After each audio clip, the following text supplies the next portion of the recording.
igreja do Senhor, nunca abram mão de ter um coração puro, de ter uma boa consciência e de viver uma fé não fingida. Vivam de forma a testemunhar de maneira que vocês não tenham do que se envergonhar. A igreja tem que sentir as dores de parto pela humanidade até que Cristo seja formado nesta. Porque a criação aguarda com grande expectativa a manifestação dos filhos de Deus. Amados, abram suas Bíblias no livro de Atos, capítulo 4, a partir do versículo 32. E enquanto vocês abrem a palavra de Deus, eu quero só relembrá-los do tema geral do mês de outubro, que nós já ventilamos desde 2 domingos atrás. Espero que vocês lembrem. Vivendo a paz na cidade.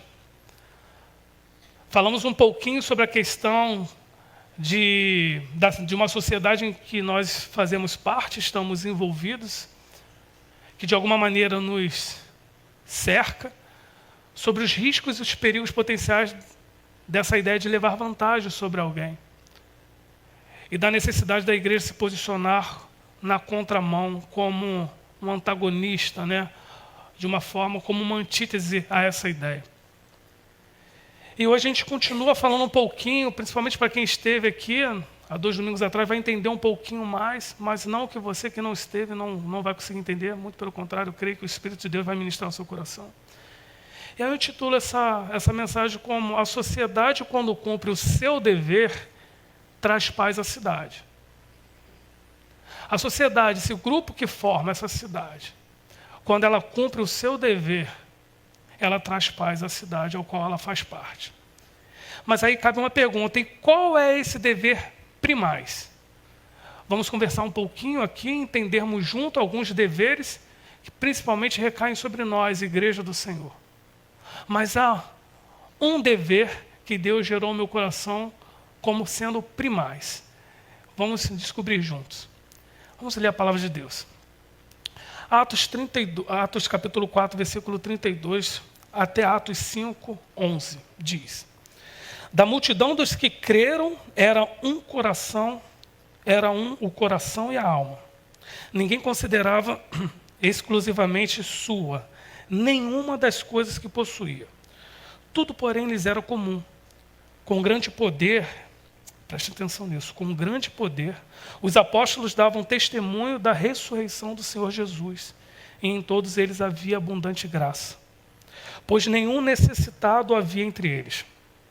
Porquanto, os que possuíam terras ou casas, vendendo-as, traziam os valores correspondentes e depositavam aos pés dos apóstolos. Então se distribuía a qualquer um à medida que alguém tinha necessidade. José, a quem os apóstolos deram o sobrenome de Barnabé, que quer dizer filho da exortação. Levita, natural de Chipre. Como tivesse um campo, vendendo-o, trouxe o preço e o depositou aos pés dos apóstolos. Entretanto, certo homem chamado Ananias, com sua mulher Safira, vendeu uma propriedade, mas, em acordo com sua mulher, reteve parte do preço e, levando o restante, depositou aos pés dos apóstolos. Então disse Pedro: Ananias, por que encheu Satanás teu coração para que mentisses ao Espírito Santo, reservando parte do valor do campo? Conservando, porventura, não seria teu? E vendido não estaria em teu poder? Como, pois, assentaste no coração este desígnio? Não mentiste aos homens, mas a Deus. Ouvindo estas palavras, Ananias caiu e expirou, sobrevindo grande temor a todos os ouvintes. Levantando-se os moços, cobriram-lhe o corpo e, levando-o, o sepultaram. Quase 3 horas depois, entrou a mulher de Ananias, não sabendo o que ocorrera. Então Pedro, dirigindo-se a ela, perguntou-lhe: dize-me, vendeste, portanto, aquela terra? Ela respondeu: sim, portanto. Tornou-lhe Pedro: por que entrastes em acordo, gravem essa palavra, acordo, para tentar o Espírito do Senhor? Eis aí, à porta os pés dos que sepultaram teu marido, e eles também te levarão. No mesmo instante, caiu ela aos pés de Pedro e expirou. Entrando os moços, acharam-na morta, e levando-a, sepultaram-na junto do marido. e sobreveio grande temor a toda a igreja e a todos quanto ouviram a notícia destes acontecimentos. Interessante, né?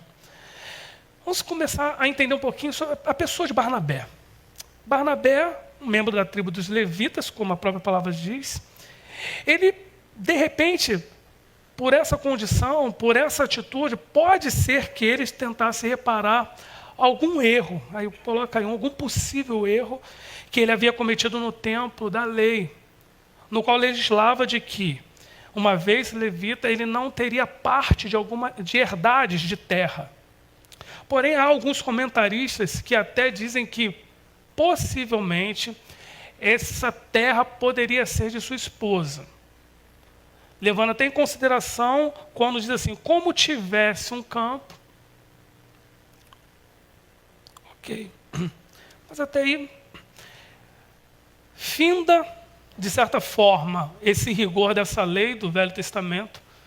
Inicia-se um novo tempo, não se desprestigiando, não se renegando a lei, mas inicia-se um novo tempo em que pode ser que fosse ainda permitido a recepção ou a permanência de um teor de terra nas mãos desse homem, levando em consideração que Chipre ficava, provavelmente essa cidade, essa terra ficaria em Chipre e seria fora da Palestina. Pode ser que ele possuísse. Ok. Mas a questão é, não querendo levar vantagem, nem sobressair o seu nome e a sua pessoa, ele entende de entregar tudo aos pés dos apóstolos, entrega com um fim proposto, diferentemente de Ananias e Safira, que entram no acordo tendo uma herdade, tendo uma terra, mente ao Espírito de Deus, deposita retendo para si uma certa quantia, passando de alguma forma uma falsa imagem de pessoas caridosas e o pior, sem temerem ao Espírito Santo. Porque assim como a palavra diz, Satanás lhe encheu o coração, como dito especificamente para Ananias. Mas aí algo interessante a verificarmos é a ação de Deus sobre a vida daqueles que o temem. Como no caso de Pedro, onde a sua ação é o resultado direto de alguém que estava tão sensível à ação do Espírito Santo de Deus, que ele não questiona, num primeiro momento, a Ananias. Ele não procura saber o que Ananias tinha feito, na verdade. Ele já traz uma sentença. Ele tem clareza do que de fato Ananias fez. E aí, de alguma forma, ele denuncia esse ato espúrio de Ananias, no primeiro momento, malicioso, um ato ganancioso, um ato mentiroso, sem temor algum, que formou no seu coração ao mentir a Deus, e ainda denunciando sobre a ação que foi realizado tal ato, que foi sobre a ação de Satanás. E aí que é interessante, ele impetra, ele ajuiza a sentença. E aí a gente começa a entender a questão de valores. E aí, dois fatores que determinam e alteram o valor dos valores. 2. O próprio ser e o contexto sociocultural em que ele está inserido.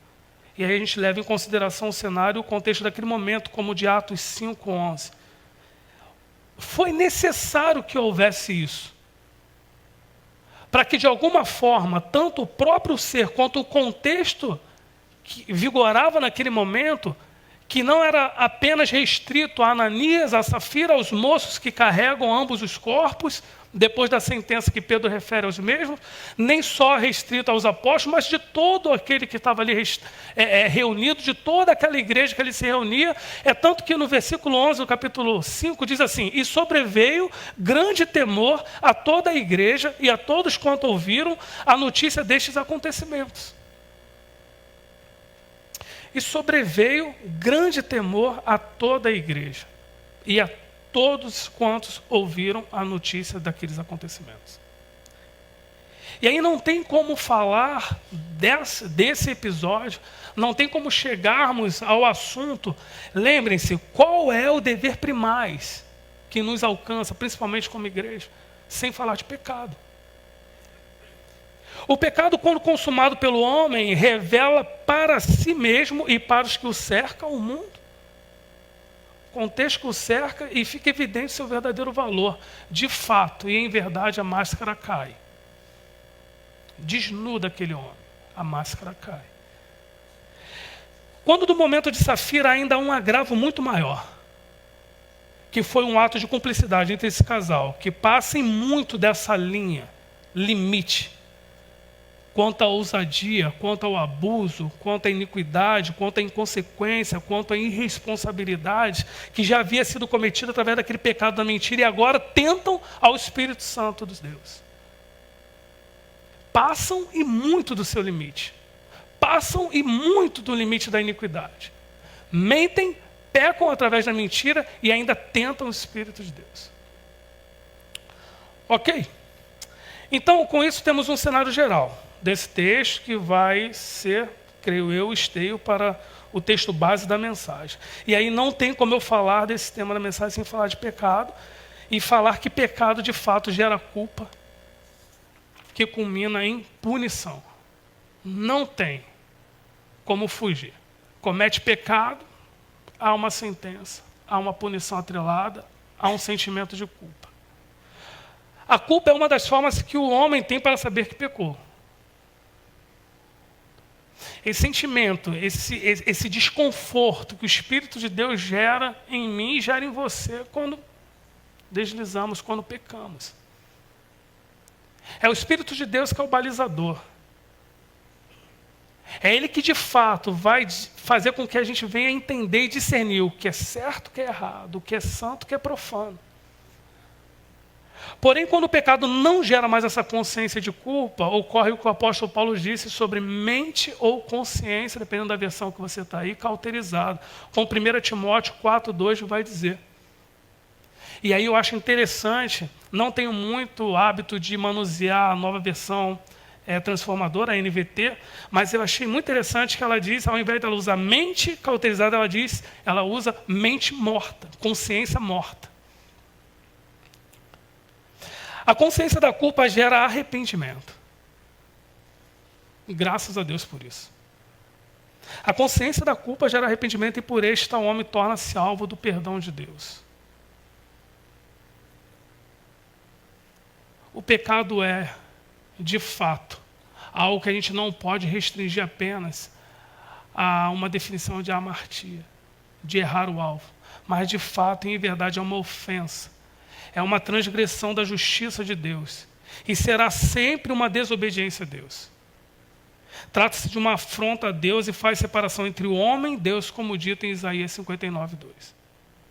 Porque Deus jamais compactou e jamais vai compactuar com o pecado. Esse é um grande risco. É essa separação que há. O pecado, como dito por Wayne Grudem, alguns, principalmente quem é betelense, aí uma das teologias sistemáticas utilizada no Seminário Betel. O Wayne Grudem dá uma definição em sua teologia sistemática sobre o pecado que eu achei muito interessante. Ele disse que é deixar de se conformar à lei moral de Deus, seja em ato, seja em atitude e seja em natureza. E aí, quando ele diz em natureza, seja uma questão de ato, pensamento ou até disposição, inclinação para pecar. É deixar de se conformar à lei moral de Deus. Há 2 domingos atrás, quando eu estava pregando, nós falamos bastante sobre lei moral, falamos sobre justiça, falamos sobre ética, falamos sobre valores, falamos sobre atos de justiça de Deus. De alguma maneira, Deus foi preparando, esse esteio para que a gente entendesse agora. Se eu não estou em conformidade com tudo aquilo que eu acabei de dizer, eu estou pecando. Pecado é revolta. Pecado é rebelião da vontade do homem, que é pecador, contra a vontade e a justiça de Deus. É se insubordinar em relação à justiça divina. A maldição do pecado é o engano, a maldição do pecado é a culpa, a maldição do pecado é a vergonha, a maldição do pecado é a depravação do pecador. Estamos, de fato, gente, em meio a um binômio muito interessante de arrependimento e perdão. É esse binômio que vai nos dar e vai nos trazer resposta a um trinômio, que é de pecado, culpa e punição. É estar envolto a esse binômio de arrependimento e perdão que nos faz, pela graça de Deus, avançar um pouco mais. Quando pecamos, e porque pecamos vence a culpa, e porque a culpa e essa consciência, a necessidade da manifestação da justiça de Deus em forma de punição. Não estou aqui pregando um Deus severo, um Deus castrador, mas um Deus justo. Um Deus justo. O perdão também, de fato, remove a culpa. Não havendo culpa, não há punição. Não havendo punição, não há dor. Porque o pecado ele é tão nocivo que ele causa dor. O pecado. 1 João 3,4. 1 João 3,4 vai dizer que o pecado é uma transgressão à lei. Todo aquele que pratica o pecado também transgride a lei, porque o pecado é a transgressão à lei. E aí a gente, até por conviver numa sociedade ou em meio a notícias que envolvem essa perspectiva de lei, do não cumprimento da lei, da dificuldade de se cumprir a lei, do entendimento, muitas vezes, ao seu bel prazer de uma letra de lei. A gente, às vezes, tem dificuldade até para pronunciar a palavra lei, para ter uma boa conversa sobre leis. Mas eu quero te dizer, meu irmão, que a lei não é feita para nos punir, mas para preservar nossas vidas. A lei, por mais que ela tenha essa face, né, essa persona não grata de que, de alguma maneira, ela agride, de alguma maneira ela faz mal, de alguma maneira ela é castradora, de alguma maneira ela é apenas punitiva, não, mas ela preserva a minha e a sua vida. Louvado seja o Senhor, porque botou limites, e desse limite o entendimento de lei. O pecado, ele contradiz a santidade de Deus. Gruden diz que pecado é, em essência, a contradição da excelência do caráter moral de Deus. O pecado é, por excelência, é por essência, a contradição da excelência do caráter moral de Deus. Lembra quando nós estávamos falando, aos que estavam aqui, né, há 2 domingos atrás, falando sobre dom espiritual? Que de alguma forma é uma manifestação da justiça de Deus. Deus, ele é tão bom que ele quer me ver produzindo, ele quer me ver avançando, ele quer te ver avançando como igreja do Senhor, como igreja dele, como noiva dele. Ele te capacita. E uma das formas, ele te confere o dom, para que essa justiça de forma alguma seja maculada ou pelo meu ou pelo teu pensamento. Ele me confere, te confere um dom que de alguma forma é uma capacitação da parte dele para uma requisição futura daquilo que ele me dá condições de exercer. Deus não vai me cobrar a ser algo que ele não vai dar as condições para eu ser, nem para que você seja. Às vezes colocamos muitos empecilhos, né, principalmente no início da conversão, né? E o que vão pensar de mim? E o que eu vou ter que deixar de fazer? E o que eu não vou mais poder fazer? De fato, muitas coisas deixaremos de fazer. Muitas coisas teremos que passar a fazer. O importante é quem vai revelar aquilo que eu devo fazer ou não mais fazer. Isso que é interessante. E isso que é necessário. O que antes, como que com olhos encobertos, como que nesse lamaçal do pecado, como estávamos, de fato estávamos, e patinávamos, e achávamos que estávamos avançando, mas patinávamos no pecado, a falta que tínhamos era desse balizador, desse que revelaria para mim e para você o que é certo e o que é errado, que é o Espírito Santo de Deus. Daí a necessidade de um dia eu ter me posicionado, entregando a minha vida a Cristo, e da necessidade, se há alguém aqui que ainda não entregou a vida a Cristo, de tomar essa decisão. O antagonista do sentimento nocivo de se levar vantagem sobre alguém e a certeza de que é possível sermos geradores de paz alheia, no que tange a fazermos bem ao nosso próximo, é o que diz o texto de Atos 4, principalmente dos versículos 32 a 35. Quando a palavra de Deus, de alguma maneira, ele exalta essa manifestação de bondade, de compartilhamento, de comunhão, de ter clareza da necessidade alheia e de, se você tem condições, de você saciar essa necessidade. Assim como Ananias e Safira, os que não temem ao Senhor fazem da sua vida uma verdadeira roleta russa, quando de suas decisões em pagar para ver do que Deus é capaz. Isso é muito perigoso. É muito perigoso.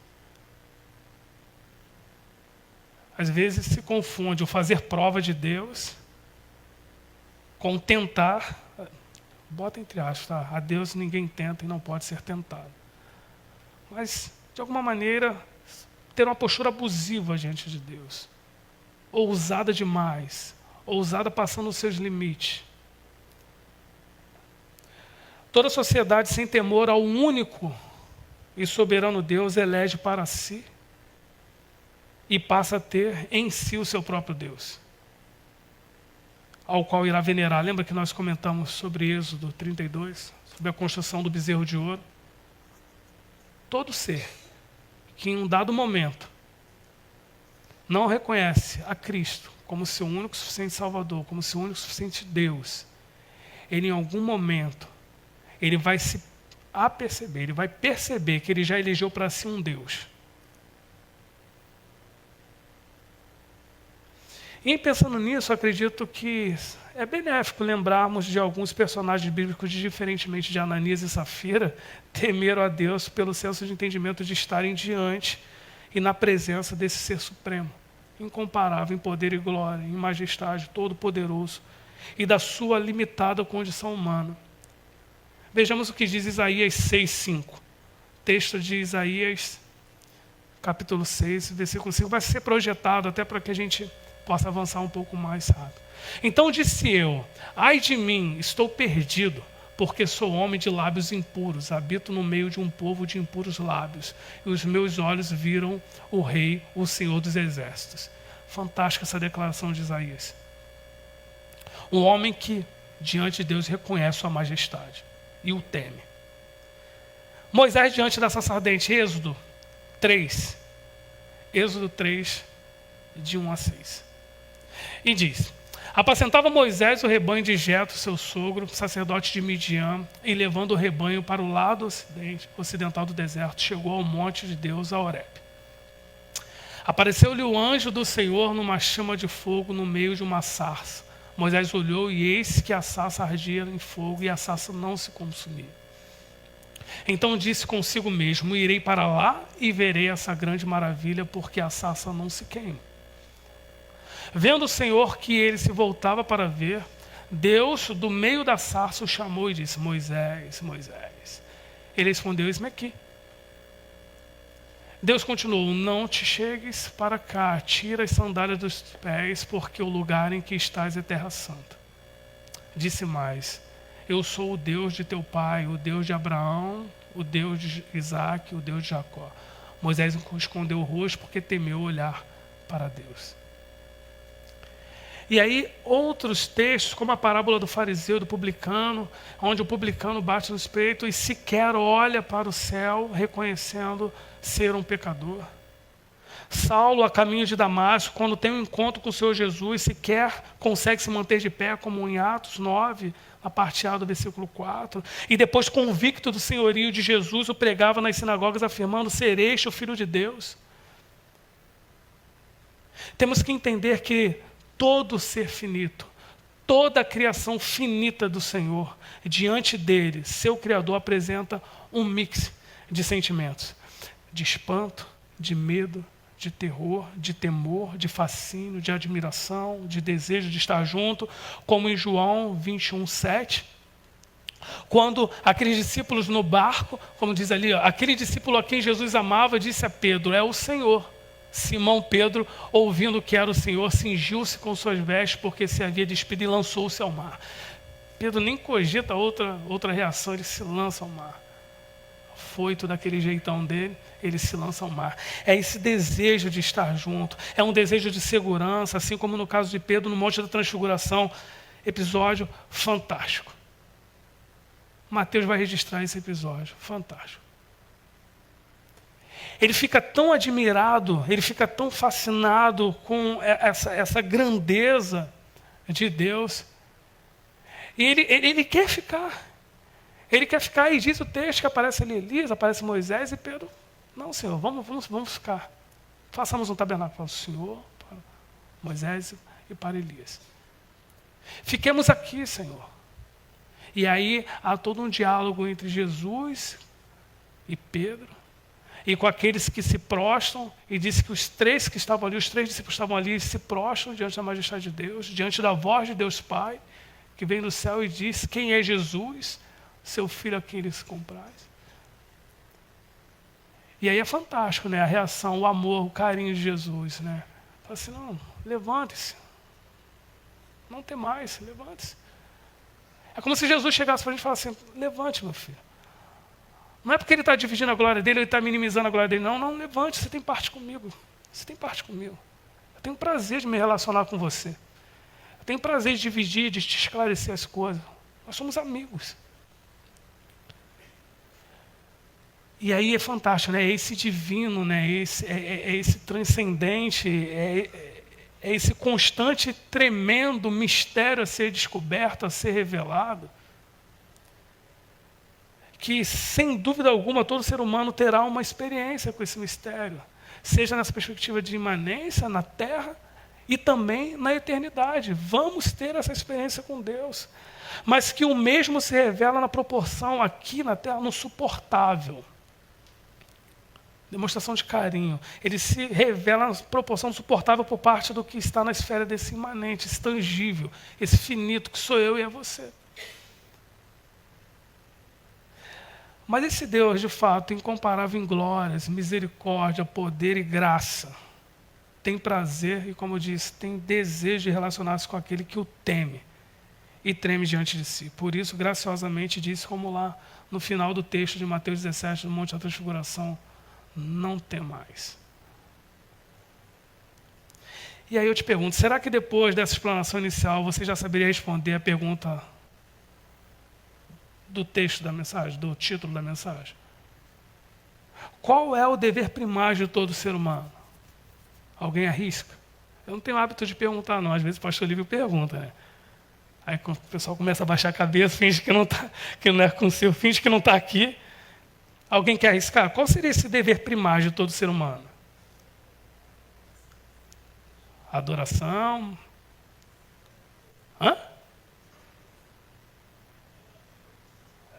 Temer a Deus? Quem falou? Levanta a mão aí. Temer a Deus. Vamos lá, vamos seguir. Então, vamos ao texto, agora sim, ao texto base. Eclesiastes 12, 13 e 14. Eclesiastes 12, 13 e 14. Eclesiastes capítulo 12, versículos 13 e 14.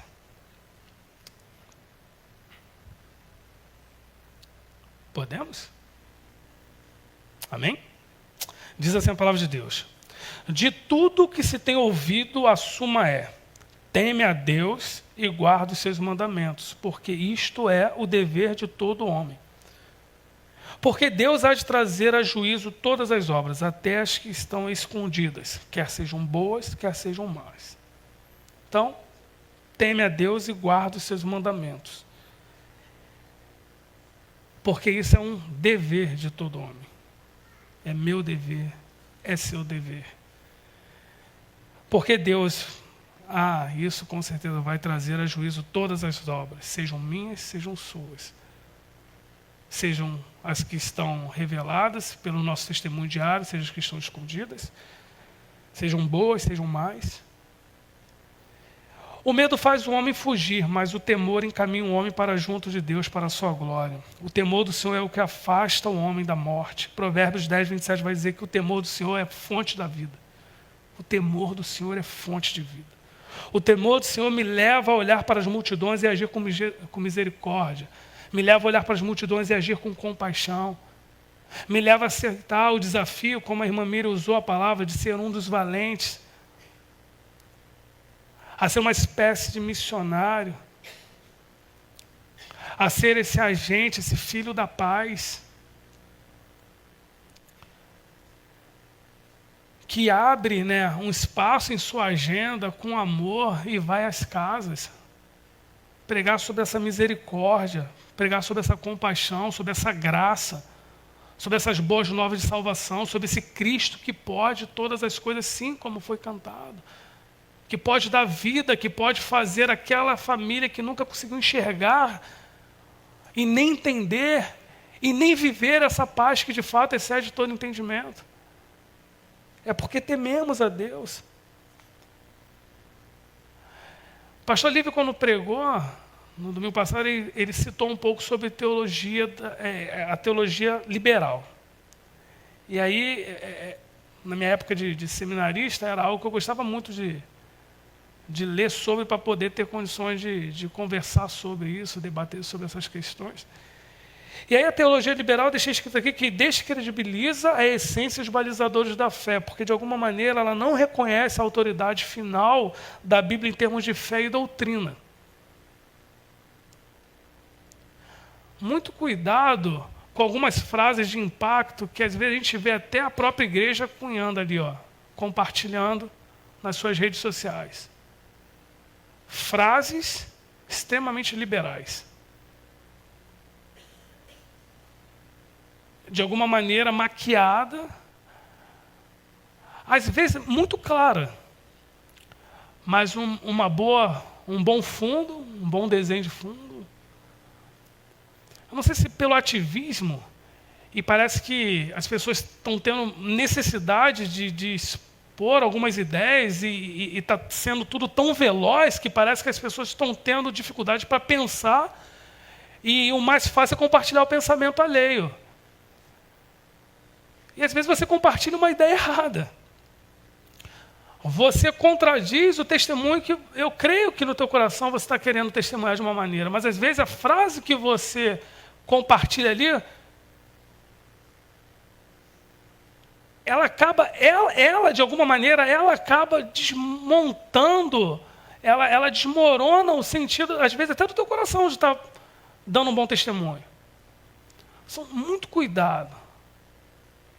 Teologia liberal não é algo novo. Vem lá do finalzinho do século XVII. E vem caminhando sutilmente. E vem ganhando espaço. E vem ganhando credibilidade.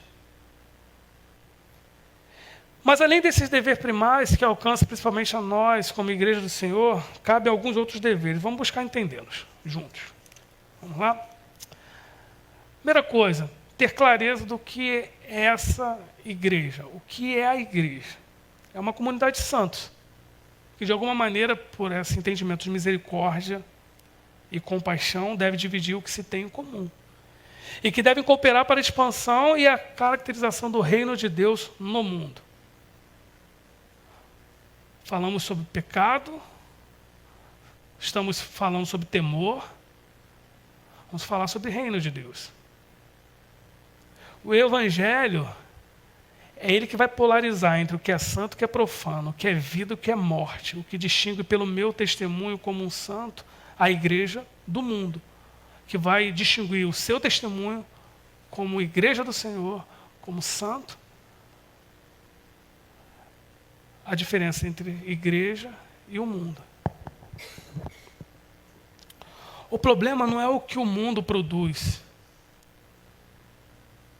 Às vezes a gente fica muito preocupado com o que o mundo está produzindo e o impacto que vai ter na igreja. O problema não é o que o mundo produz, até porque o mundo não é matriz para a igreja.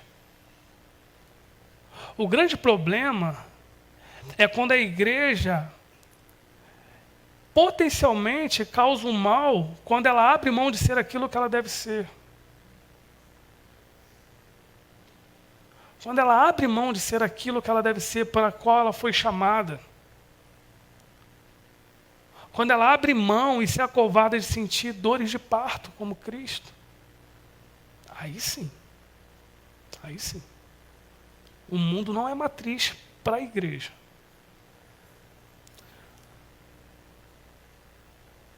De certa maneira, a igreja é chamada para sofrer o sofrimento vicário, substitutivo pelo mundo.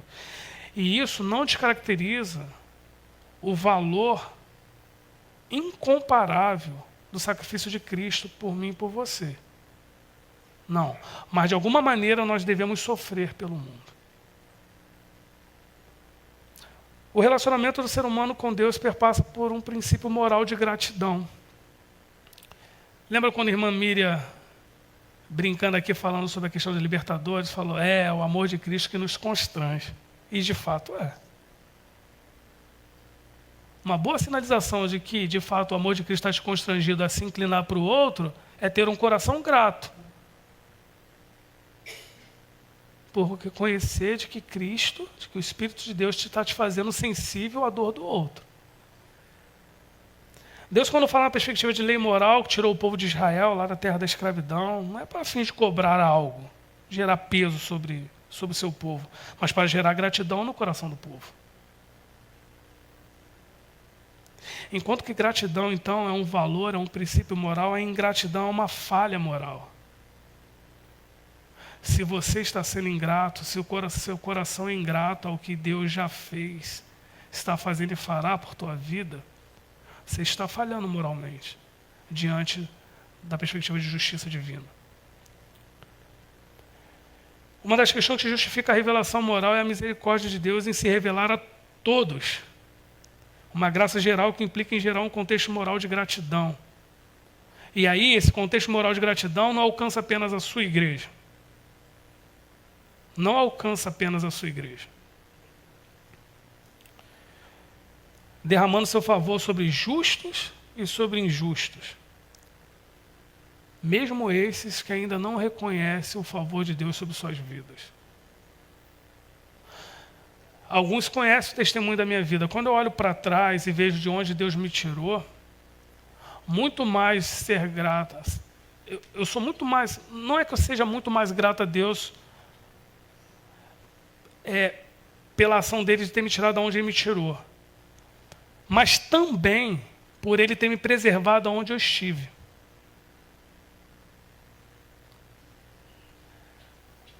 Ter me pensado de onde eu estava e me posto como um eleito dele, em meio à sua graça, é muito bom. É muito bom. Eu não estou usando o verbo foi muito bom. É muito bom. Mas parar para pensar e entender que Deus me preservou mesmo ali onde eu estava, é bom demais. É bom demais. Eu me lancei à cova dos leões. Eu me lancei ao perverso. E Deus me preservou.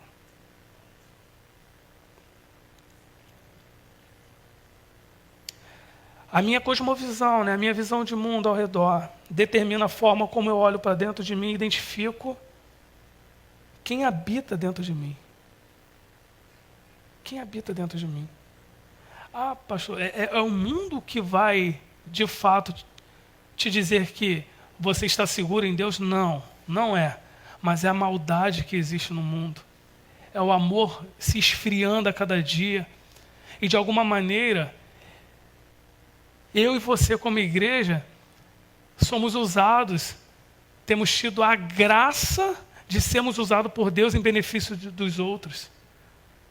Você faz diferença no mundo. Você faz.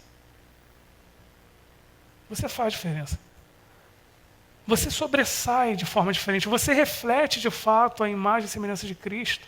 Você sobressai, basta você crer. Basta você crer. Nunca devemos abandonar esse tripé de 1 Timóteo, que diz lá em 1 Timóteo 1,5, um coração puro, uma boa consciência e uma fé não fingida. Igreja do Senhor, nunca abram mão de ter um coração puro, de ter uma boa consciência e de viver uma fé não fingida. Vivam de forma a testemunhar de maneira que vocês não tenham do que se envergonhar. O reino de Deus não é estabelecido pelas necessidades humanas, físicas. Necessidades físicas causam guerras, por exemplo. Muitas guerras foram instauradas por questões de fome. Quantos aqui já ouviram falar, ou já vivenciaram, ou foram até personagem de brigas em família por conta de herança? Por quem tem misericórdia, alguém falaria com uma vontade de misericórdia. Mas por quê? Porque está no crivo apenas da necessidade física. Necessidade física. E aí o que a palavra diz? E aí vive-se aquele frenesi, não, caramba, Deus há de olhar por mim, Deus há de me dar a maior parte da herança. Deus. E aí coloca Deus numa situação que não tem nada a ver no contexto de Deus. Necessidade física. E a Bíblia diz que o quê? O maior dos miseráveis é o homem que espera em Deus apenas nessa terra.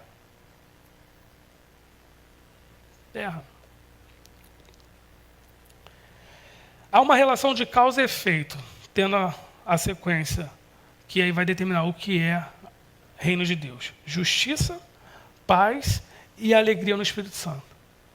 É essa a sequência.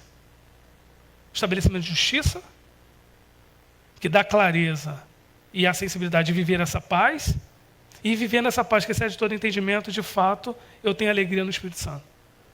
Romanos 14, 17 vai dizer isso. Essa sequência. Mas há necessidade para se viver essa sequência lá daquele binômio. Eu tenho que estar inserido no binômio, não no trinômio. Eu tenho que estar inserido no binômio. Arrependimento, perdão. Não pecado, culpa, punição. O reino de Deus é estabelecido com base na justiça, pois trata-se de um governo sob a justiça absoluta de Deus. É um domínio santo e universal de Deus que exerce sobre todas as coisas e pessoas. É um reino implantado já no meu e no teu coração, mas ainda não consumado. Por isso que alguns teólogos dizem que há uma tensão cósmica entre o já e o ainda não. Já foi implantado, mas ainda não foi consumado. Há essa tensão.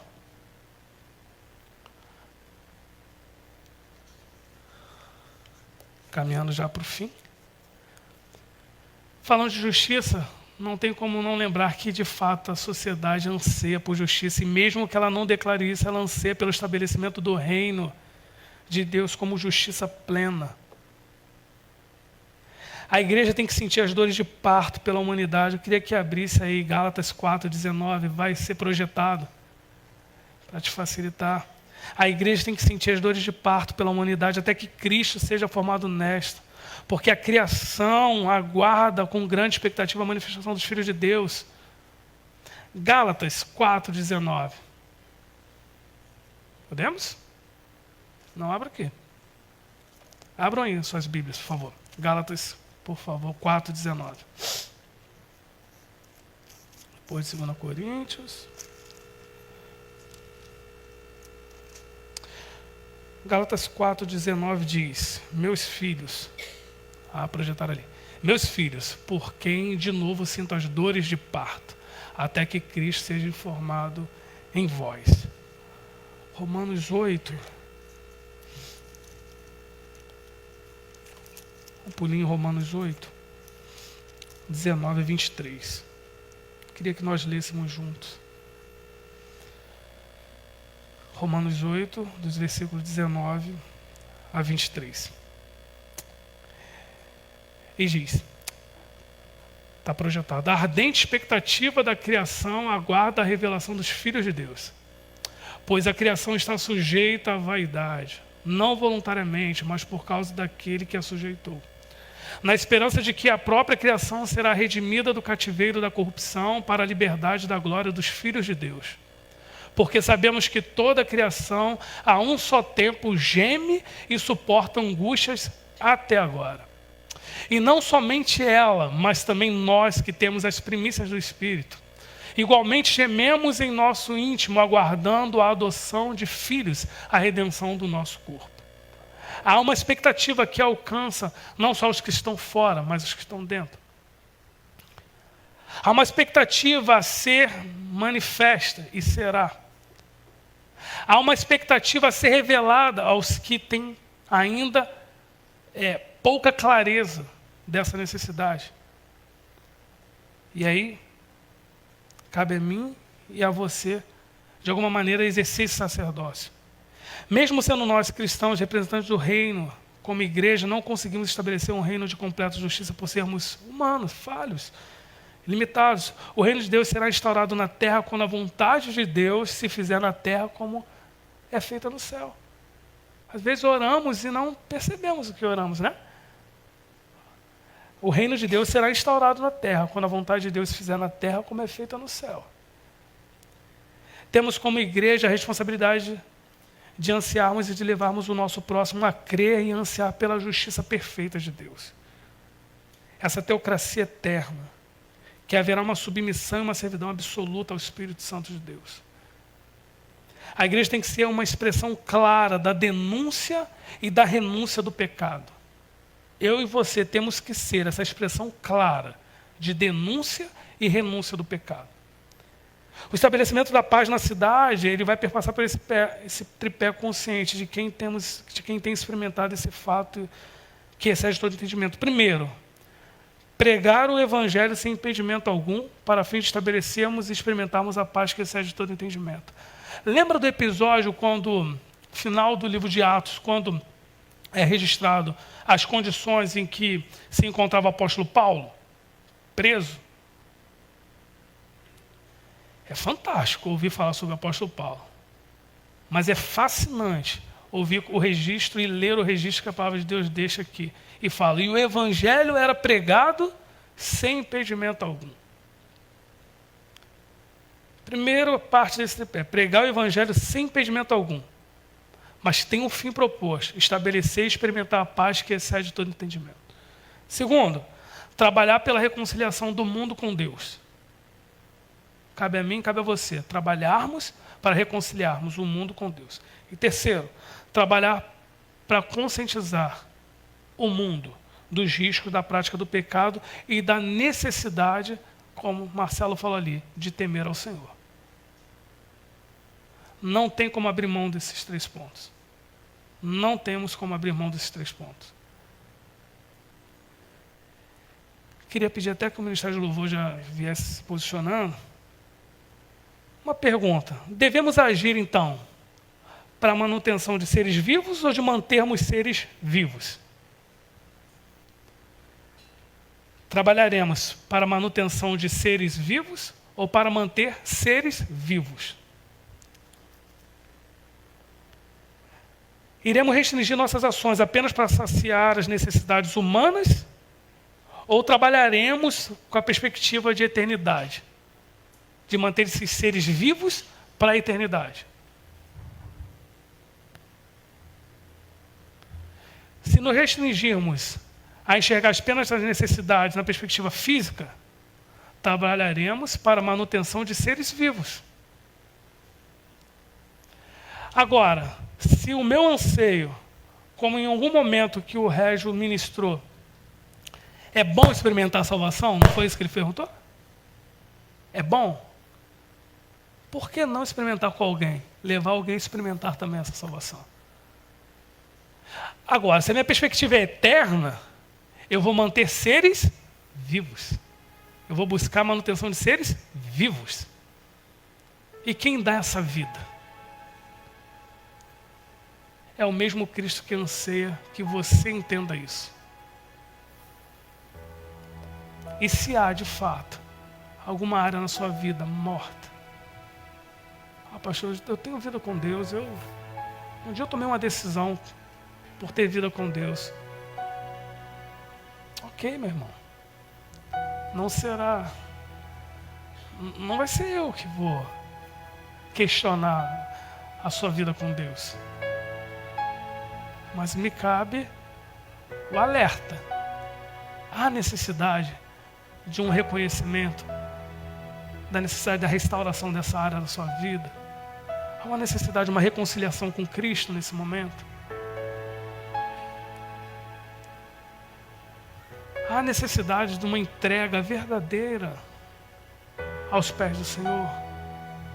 Há necessidade de se entregar como aquelas ofertas que eram entregues e depositadas aos pés dos apóstolos. Há necessidade de você ser uma oferta ao mundo.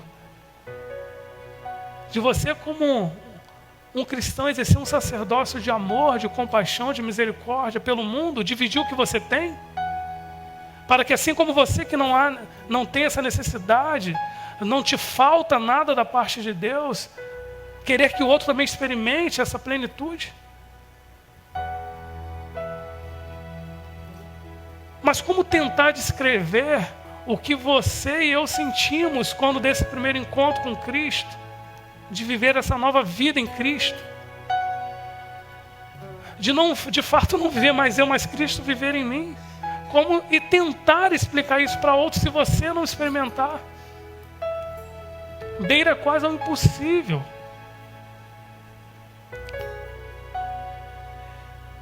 De fato, para responder essa pergunta é necessário que um dia você já tenha respondido a um apelo de forma positiva. Ou entenda que hoje é de sobremodo oportuno. A oportunidade que Deus te dá para você entregar a vida a Cristo. Pedir que a igreja se coloque de pé.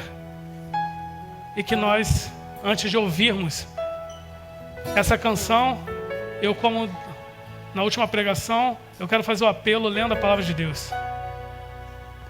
Eu gostaria muito que você entendesse que Deus, assim como falou para aqueles homens que estavam com ele naquele monte, no capítulo 17, no versículo 7, lá na parte B, no finalzinho: erguei-vos e não temais.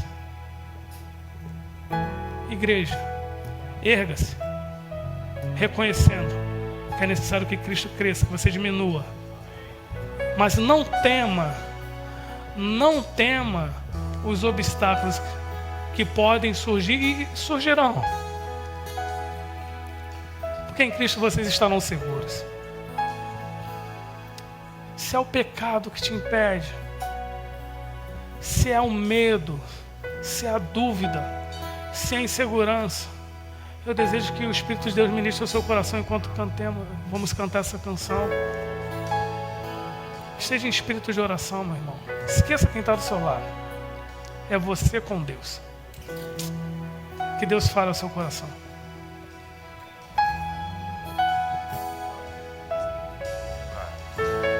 Não entendo o meu próprio agir.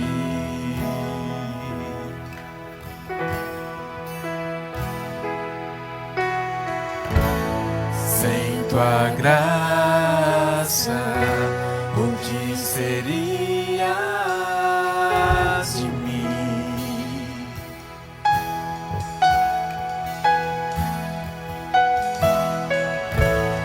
Não entendo o meu próprio agir.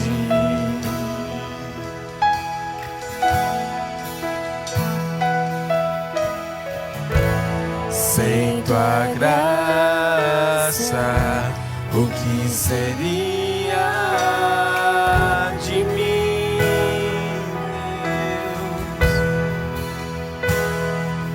Deus? Pois o bem que eu quero fazer não faço, e o mal que eu não quero, esse sim acabo cometendo.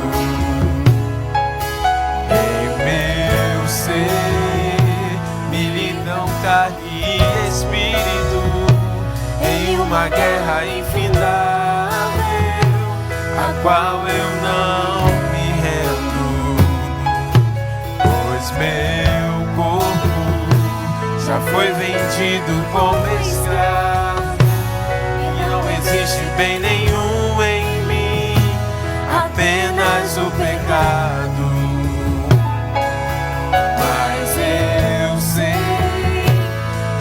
Tocante ao meu inteiro, tenho prazer na sua lei. Tu és o meu amado, então liberta-me de mim. Eu quero ser a tua sua casa. Se você estiver aqui, eu sei, eu venço o pecado. Então enche-me de ti, até que não haja mais espaço. Pois quando estou em tua presença, meu viver é transformado.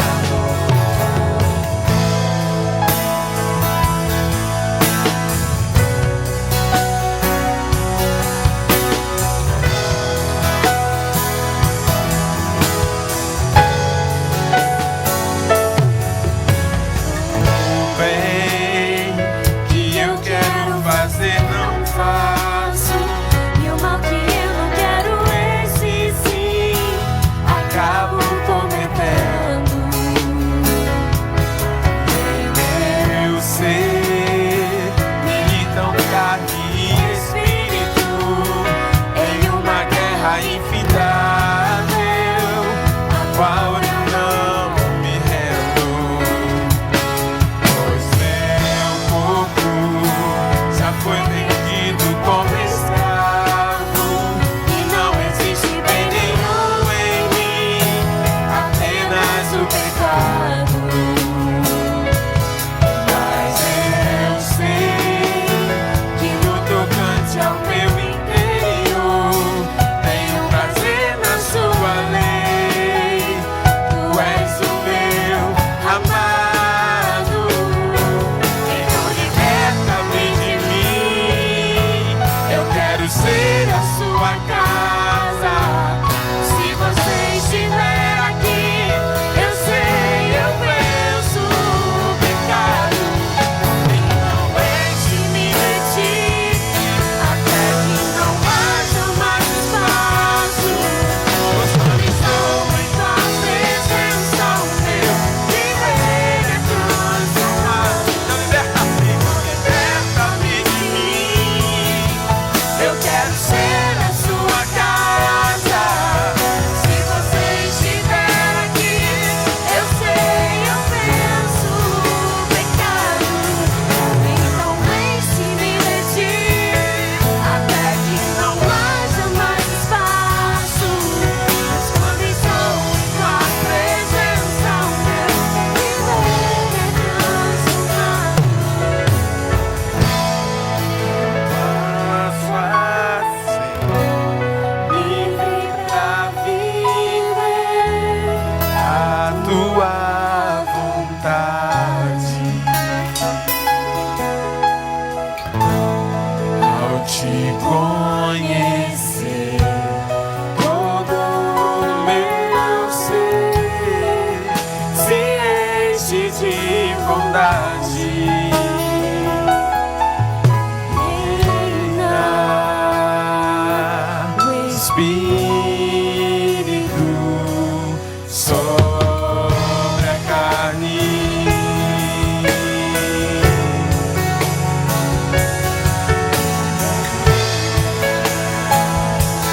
O Espírito sobre a carne.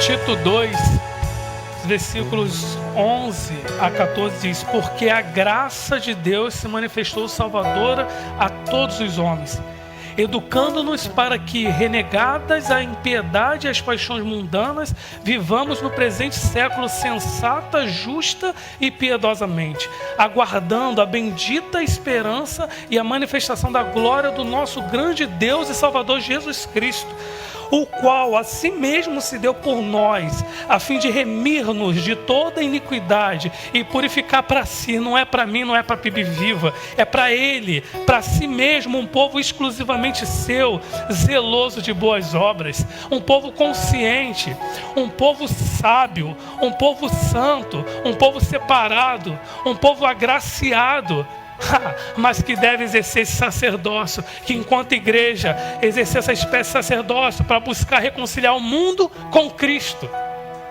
Meu irmão, se você não quiser tomar uma atitude de você com Deus, pense, por favor, pelo menos por misericórdia, aos outros que potencialmente você poderia alcançar.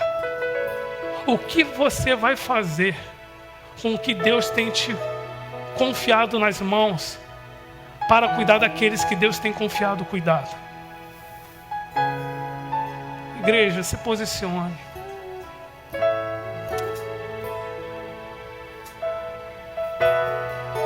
Se posicione, igreja.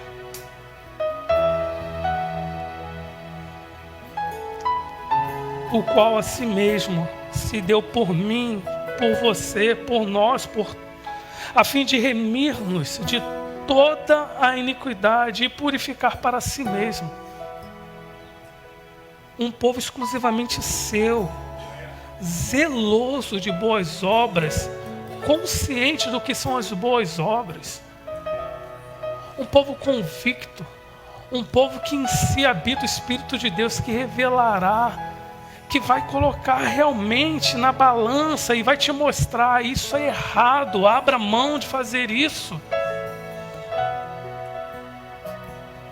Não manche esse evangelho que foi feito, que foi revelado por um preço de sangue. Não há evangelho sem sangue. Não há evangelho por conta de frases de impacto. Há evangelho de sangue. Foi pago um grande preço. E foi por minha culpa, foi por sua culpa, foi por nossa culpa. Mas que bom que homens antes de mim e de você entenderam isso e dobraram o joelho. E quando ríamos, caçoávamos de Deus, eles dobraram o joelho e não desistiram de nós.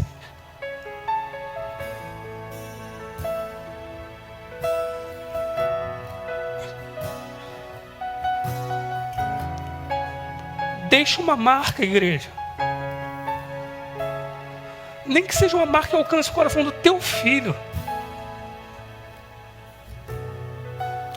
do teu pai, que você tem ressentimento por ter te espancado quando criança, mas que é digno da graça. É indigno, mas ao teu coração cabe compaixão por ele.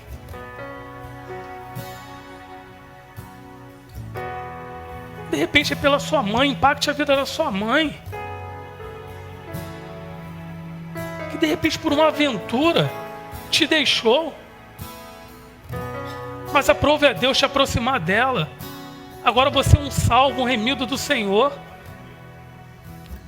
Dobre o seu joelho. Esteja em condições de fazer isso. Se mantenha na brecha, seja um atalaia. Essa decisão é sua. Vai me alegrar muito. Vai alegrar muito o coração do nosso pastor. Vai alegrar muito o coração dessa igreja. Se você tomar a sua decisão por Cristo e compartilhar depois conosco. Vamos nos alegrar contigo. Mas é sua decisão com Deus. Sua decisão com Deus. Seja esse povo zeloso, esse sacerdócio real. Seja esse. Reconheça o que é ser igreja. Viva a igreja. Viva sendo servo. Sirva. Irmã Miriam disse: não desista. Lendo Hebreus, não desista.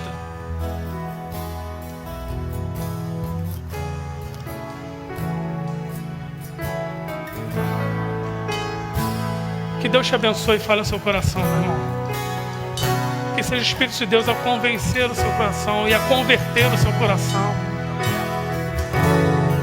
Que o seu viver, como a palavra, como a letra dessa canção diz, seu viver seja transformado. E continuamente transformado de glória em glória. Até que pela graça você experimente a plenitude de Deus. Quando estou em tua presença, o meu viver é transformado. Então liberta-me de mim. Eu quero ser a sua casa. Se você estiver aqui, eu sei, eu venço o pecado. Então enche-me de ti, até que não haja mais espaço. Pois quando estou em tua presença, o meu viver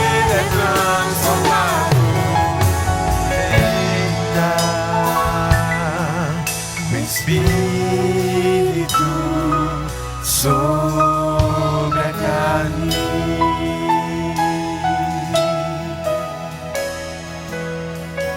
Amém. Antes de encerrarmos, queria chamar a irmã Miriam.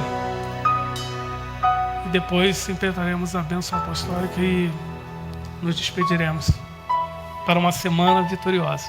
Amém? Pode sentar. Eu espero que você tenha ouvido o que Deus falou nessa noite. Eu espero sinceramente que você tenha ouvido o que Deus falou nessa noite. A Cristiane está aí? Cristiane, esposa do Leandro? Então, está no berçário, né? Tá ok. Nós vamos orar. Essa semana a gente tem aí o dia da Reforma Protestante, né? Quando o Lutero estudou mais um pouquinho, foi fundo na palavra e o Espírito revelou coisas profundas a ele. E antes de Lutero, o Espírito já fazia isso. Depois de Lutero, o Espírito Santo do Senhor continua fazendo isso, como fez nessa noite conosco. Assim como Lutero, muitas pessoas às vezes se dedicam a um estudo mais aprofundado da palavra. E é daí que surgem os nossos pastores, né? Estou falando dos pastores de igrejas históricas que estudam, que se dedicam à teologia. E essa semana, além da Reforma Protestante, na terça-feira, pastor Leandro completa 3 anos de ordenação ao ministério pastoral, alguém que se debruçou sobre a palavra, que estudou. A igreja reconheceu e ordenou ele como um pastor. Naquela época, juntamente com a pastora Ilka, que eu acho que não está aqui também, e com Jonathan Luz, que não está mais aqui com a gente, né? Está servindo ao Senhor em outro local. Mas nós vamos agradecer a Deus por isso. Eles têm 3 anos de pastorado. Terça-feira, dia 29. E amanhã, dia 28, o pastor Lívio completa 24 anos da mesma ordenação, né? 21 anos antes, o Lívio aqui também, nessa igreja, como seminarista, foi ordenado ao ministério pastoral. E nós vamos orar por esses irmãos, pela pastora Ilka, pelo Jonathan, pelo pastor Leandro e pelo pastor Lívio. Então vamos terminar orando por eles. E logo em seguida o pastor Leandro vai impetrar a bênção do Senhor sobre nós para essa semana. Senhor, como eu sou grata ao Senhor por homens de Deus, mulheres de Deus, que debruçados sobre a palavra, Senhor, trazem luz a essa palavra aos nossos corações. Muito obrigada pela vida do pastor Leandro, da pastora Ilka, do pastor Jonathan, do pastor Lívio, Senhor, que essa semana completam, nesse mesmo espírito da Reforma Protestante, um aniversário de ordenação ao ministério pastoral, Pai. Senhor, continua usando os teus servos como o Senhor quer. Como diz o nosso tema, como o Senhor quis quando os chamou à sua graça, quando os chamou à salvação. Obrigada especialmente hoje pela vida do pastor Leandro, Deus, porque ele foi usado poderosamente para falar aos nossos corações. Abençoa o teu servo com paz, com saúde, com alegria, com justiça, com o teu reino, Senhor, explodindo no seu coração, Pai. Com o coração cada dia mais dedicado à tua obra. Essa é a oração que a tua igreja faz. Abençoa a sua família, abençoa a sua esposa, abençoa as suas filhas, Senhor. É a oração que nós fazemos como igreja, no nome de Jesus. Amém. Se coloque de pé, por favor.